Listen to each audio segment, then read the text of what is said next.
नमस्कार, आपलं स्वागत आहे. आजच्या या जगात जिथे प्रत्येक सेकंदाला आपलं लक्ष विचलित होत राहतं, तिथे खोलवर एकाग्र कसं व्हायचं? बरं का, याचं उत्तर आपल्या प्राचीन ज्ञानात दडलेलं आहे. चला, आज तेच रहस्य आपण उलगडून पाहूया. सुरुवात करूया एका रणांगणावरून. ही लढाई बाणांची नाही तर आपल्याच विचारांची आहे, जिथे महान योद्धा अर्जुन गोंधळलेला होता आणि तेव्हा श्रीकृष्णाने त्याला दिलेला हा सल्ला खरं तर आजही तितकाच महत्वाचा आहे. आजच्या जगात ही लढाई आपल्या आत प्रत्येक क्षणी सुरू असते. एका बाजूला आहे आपलं विखुरलेलं मन, जे एकाच वेळी अनेक गोष्टी करतं, पण काहीच पूर्ण करत नाही. आणि दुसऱ्या बाजूला आहे शांत, एकाग्र मन, जे एका वेळी एकच काम पूर्ण करतं. तर आज आपण काय काय पाहणार आहोत? सगळ्यात आधी आपल्या मनाच्या रणांगणाबद्दल बोलू. मग विखुरलेल्या प्रकाशाची शक्ती काय असते ते पाहू. आपल्या आंतरिक ज्योतीचं रक्षण कसं करायचं, 5 श्वासांचा रिसेट काय आहे आणि आंतरिक सागराचं निरीक्षण कसं करायचं. आणि शेवटी एकाग्रता ही आपली महाशक्ती कशी बनू शकते हे समजून घेऊ. चला तर मग सुरू करूया. आपला पहिला मुद्दा, तुमच्या मनाचे रणांगण. जसा कुरुक्षेत्रावर अर्जुन गोंधळला होता, तसंच आज आपलं मन डिजिटल गोंगाटात हरून गेले आहे. आपलं लक्ष वेधून घेण्यासाठी जणू एक युद्धच सुरू आहे. आणि यात हा काही आपला दोष नाही, नाही का?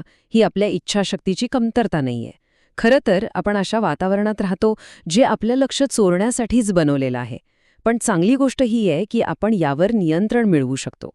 आता वळूया आपल्या दुसऱ्या मुद्द्याकडे, विखुरलेल्या प्रकाशाची शक्ती. हे समजून घेण्यासाठी एक छोटीशी पण खूप महत्वाची गोष्ट पाहूया. स्वामी विवेकानंद काय म्हणाले होते माहितीये? ते म्हणाले, आपलं विचलित मन म्हणजे विखुरलेल्या सूर्यप्रकाशासारखं आहे. म्हणजे प्रकाश तर मिळतो, पण त्यात काही जाळण्याची ताकद नसते.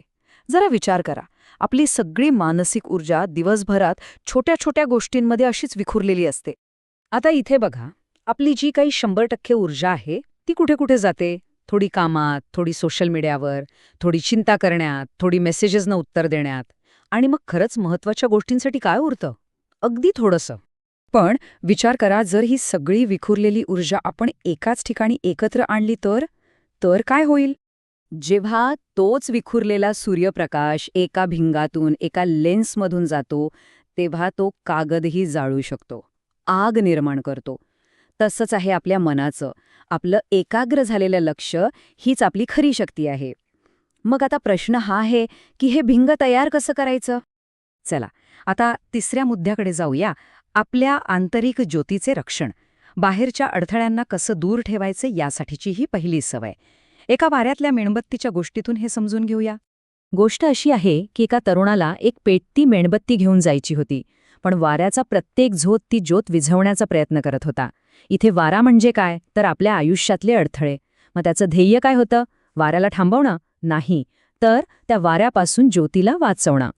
तर यातून आपल्याला एक सोपी 3 स्टेपची सवय लावून घ्यायची आहे. पहिली स्टेप, आपला वारा ओळखा. म्हणजे अशा कोणत्या गोष्टी आहेत ज्यामुळे आपलं लक्ष विचलित होतं. दुसरी स्टेप, एक ढाल तयार करा. म्हणजे काही वेळासाठी तरी त्या गोष्टींना स्वतःपासून दूर ठेवा. फोन दुसऱ्या खोलीत ठेवा, नोटिफिकेशन्स बंद करा. आणि तिसरी, सगळ्यात महत्वाची स्टेप, आपल्या कामाच्या ज्योतीला जपा. जेव्हा एक काम हातात घेतलंय तेव्हा फक्त तेच करा. ठीक आहे, तर बाहेरच्या अडथळ्यांवर आपण बोललो, पण आपल्या आतल्या विचारांचं काय? त्यासाठीच आहे आपला चौथा मुद्दा, 5 श्वासांचा रिसेट. आणखी एक गोष्ट आहे. एक विद्यार्थी श्लोक लिहायला बसला होता, पण त्याचं मन सारखं बाहेर खेळायला पळत होतं. इथे अडचण लेखणीची नव्हती, तर त्याच्या भटकणाऱ्या मनाची होती. आपल्यासोबतही असंच होतं, नाही का? आपण कामाला बसतो, पण मनाने कुठेतरी दुसरीकडेच असतो. यावर स्वामी विवेकानंदांनी एक खूप सोपा उपाय सांगितला आहे, एक प्रकारचं रिसेट बटन. पहिली स्टेप, जेव्हा लक्षात येईल की मन भटकलंय तेव्हा थांबा, स्वतःला दोष देऊ नका. दुसरी स्टेप, फक्त 5 वेळा हळू आणि दीर्घ श्वास घ्या. आपलं सगळं लक्ष फक्त श्वासावर केंद्रित करा. आणि तिसरी स्टेप, आपलं लक्ष पुन्हा कामावर आणा. कीबोर्डचा स्पर्श अनुभवा, शब्दांकडे बघा. ही सवय आपण कधीही कुठेही वापरू शकतो. आता येऊया आपल्या 5व्या मुद्द्याकडे, आंतरिक सागराचे निरीक्षण. आपल्या डोक्यात जे विचारांचं वादळ सतत सुरू असतं त्याला कसं शांत करायचं, ह्यावर ही पुढची बोधकथा आहे. एका माणसाच्या हातात काठोकाठ भरलेला पाण्याचा ग्लास दिला होता.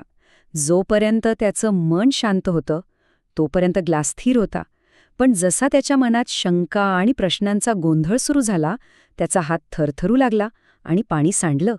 म्हणजे बघा, पाणी सांडण्याचं कारण ताकदीची कमतरता नव्हती, तर मनातला गोंधळ होता.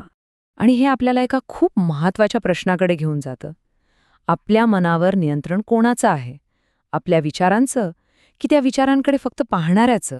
ह्यावरचा उपाय म्हणजे विचारांशी लढायचं नाही, तर त्यांना फक्त पाहायचं. पहिली स्टेप, जेव्हा कोणताही विचार मनात येईल तेव्हा त्याला स्वीकारा, त्याच्यावर चिडू नका. दुसरी स्टेप, कल्पना करा की आपलं मन एक आकाश आहे आणि विचार म्हणजे ढग. ते येतात आणि जातात. आपण आकाश आहोत, ढग नाही. आणि तिसरी स्टेप, हळूवारपणे आपलं लक्ष पुन्हा कामावर आणा. हा सराव आपल्याला मानसिक स्थिरता देतो. चला, आता या सगळ्याला एकत्र जोडूया. आपला 6वा आणि शेवटचा मुद्दा, लक्ष केंद्रित करणे ही आपली महाशक्ती कशी आहे. आपण आत्तापर्यंत समस्येचं निदान केलंय आणि 3 शक्तिशाली सवयी शिकलो आहोत. थोडक्यात सांगायचं तर आपल्याकडे आता एक फोकस टूलकिट तयार आहे. पहिली सवय आपल्याला बाहेरील अडथळ्यांपासून वाचवते. दुसरी सवय म्हणजे एक इमर्जन्सी रिसेट आहे, जे आपलं लक्ष त्वरित परत आणतं. आणि तिसरी सवय ही एक दीर्घकालीन मानसिक ट्रेनिंग आहे. शेवटी स्वामी विवेकानंद म्हणतात त्याप्रमाणे, एकाग्रता हे सर्व ज्ञानाचे सार आहे. त्याशिवाय काहीही करता येत नाही. आपली सगळी विखुरलेली ऊर्जा एकत्र करून तिला एकाच ध्येयावर लावण्याची क्षमता हीच कोणतंही मोठं काम पूर्ण करण्याची गुरुकिल्ली आहे.